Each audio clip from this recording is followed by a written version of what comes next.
talking all things business. And today my Facebook Live is with Julie V from Exuberance. Today I wanted to have a conversation with Julie about what she actually does so that you can get a better understanding of who Julie is and the work that she does. Welcome, Julie, and thank you for your time.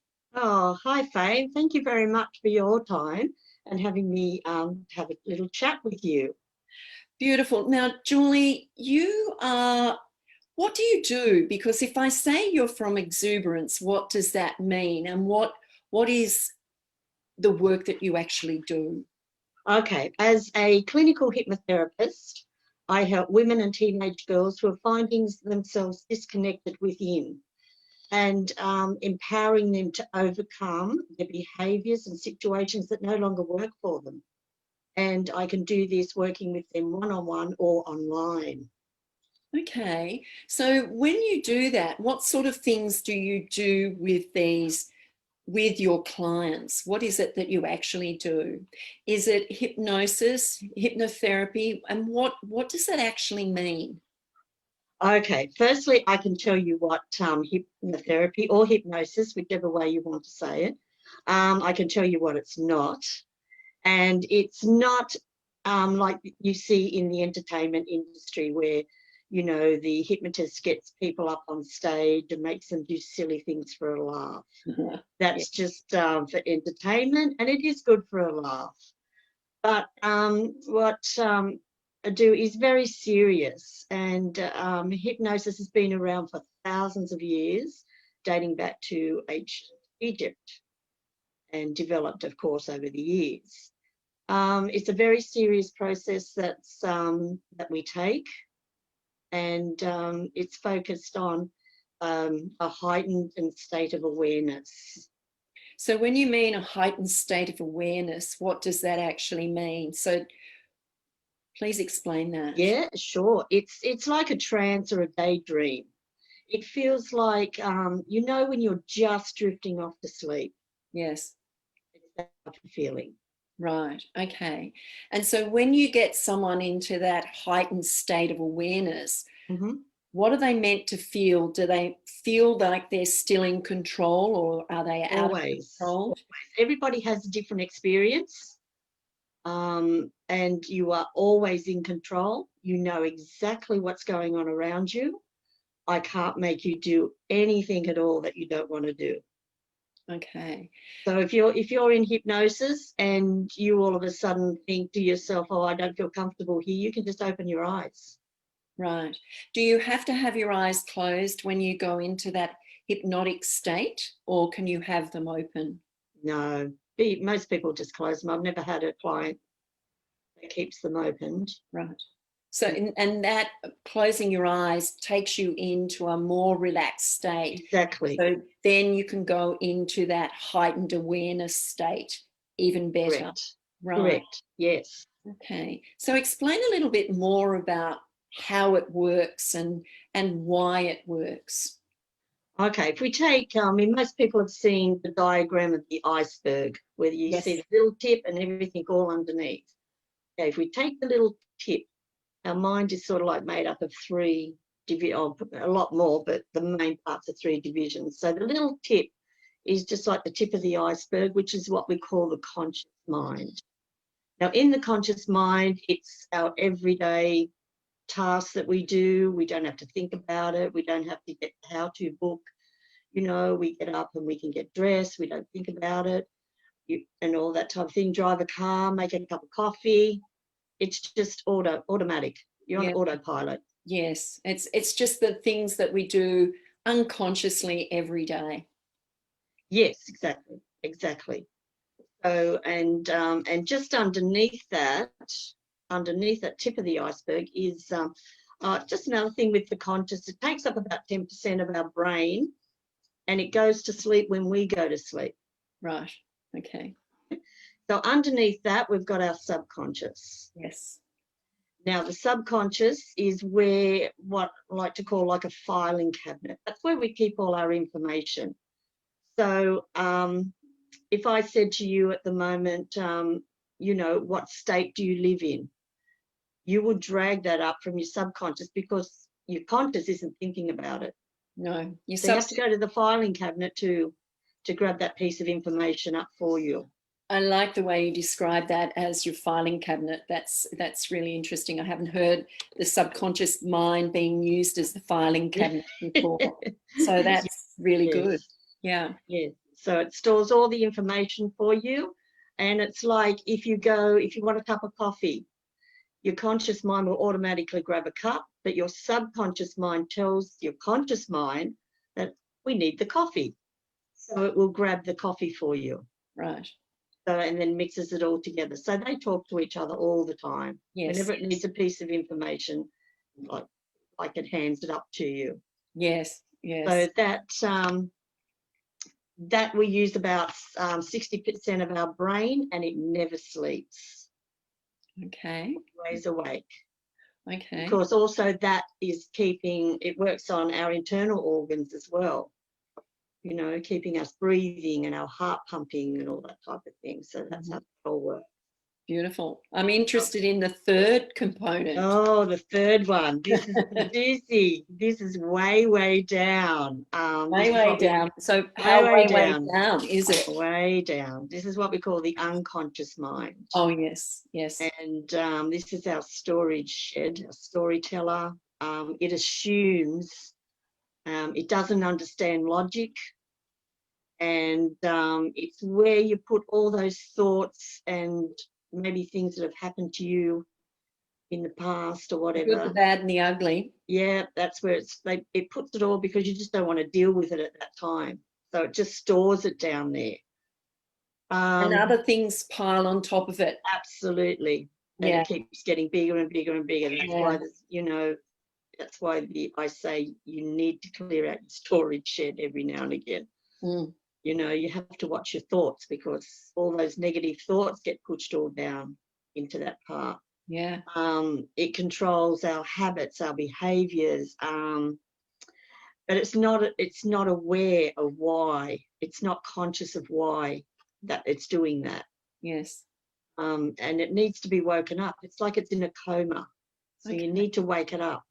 Okay, so what do you do to wake it up? So you put someone in a hypnotic state and you go to that storage cabinet and you bring out the things that need to be brought out so that they can deal with them and get rid of them and move on. Can I say move on? That may not be the right No, it's like, so when you go into a hypnotic process, you put the conscious mind to sleep. Right. Then that allows the hypnotist to get into the subconscious and the unconscious to allow for the positive, things that you're going to work with them on. So just a little example on that, on how it works. You could be a person, that struggled with their weight all their lives. Yeah. Tried every single diet under the sun. That doesn't work, so they give up. More than likely, somewhere along the line, someone's told them, because between the ages of 2 and 7, that's when the unconscious gathers a lot of things. I say from birth. Yes, pretty much. Yes. So it could be somewhere down the line, back, someone has said to that person, well, I don't know why you're going to diet, because you know what? You're going to be overweight all your life because your mother or your father is. And bang, the unconscious says, thank you very much. I will take that. Hold it in there. Yes. So every time that person tries a diet, that's in there. Right. So you actually bring that out. Do you have a conversation with them when you're hypnotizing them? How does it work? Yes. All different. Everybody's different, and the programs that I perform on them is all different. Yes, I can talk to them. They can answer silently, or some answer out loud. It's just all different. Everybody's different. If they answer silently, do you know what they're saying? No. Okay. No. They're just working through the process. They're just working through it. Yes. Okay. Yes. Okay. So it's really interesting because I don't really have an understanding because I don't deal with hypnosis or Mhm, hypnotherapy, mhm. but I know quite a few people that do. And as you said when we first started, that you usually see those people come up on stage and do silly things, but that's not the reality of what No, hypnosis does. It's actually a healing modality. very much so. It accelerates the healing, actually. Right. And how quickly can it happen? Can it be almost instantaneously, or does it take, depending on what the situation is, I suppose the process can take a few times? I don't do single hypnosis sessions because nothing can happen in one session. Right, My limit is at least 3, but my right, programs are based on 9. right. Okay. And there's a lot of work. So the person has to be 110% ready to change. Yes. If they're Doesn't matter not, if if they're the not, then it's just a waste of everybody's. Well, time not a and waste, yeah, but of course, it won't work. and Won't work. and it's all about the stories that we actually tell ourselves, isn't it? Yes, That keep going on and on. And if we want to deal with those, because I always say that everything's suppressed, and then there's more information that comes in and suppresses it more. So there's more junk that gets into that story, and the correct, story gets bigger and bigger.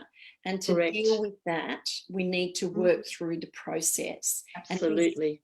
this is what you do. Yeah, and that's why we call the unconscious mind the storyteller. Oh yeah, I love storytelling. And it is Yes, the stories that can come out that we tell ourselves that aren't true. exactly. Well, it's not that they're not true. Like, say something happened to you as a child. Like a lot of people have fears over clowns. So, just say as a child you were frightened by a clown. So if that situation hasn't been diffused by, someone explaining to them what a clown does and all that sort of thing, that's locked down.